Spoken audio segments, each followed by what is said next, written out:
BRS సర్కారు హయాంలో పనులు చేయకుండా అక్రమంగా బిల్లులు పొందిన వారిపై దర్యాప్తు చేయాలని నల్గొండ జిల్లా కలెక్టర్ను కోరారు ఎమ్మెల్యే బొత్తుల లక్ష్మారెడ్డి.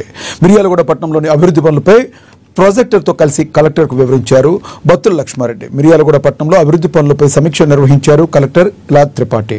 పట్టణంలోని బ్లైండ్ స్పాట్ను గుర్తించామని, సమస్యలు వెంటనే పరిష్కరిస్తామని హామీ ఇచ్చారు కలెక్టర్ ఇలా త్రిపాఠి.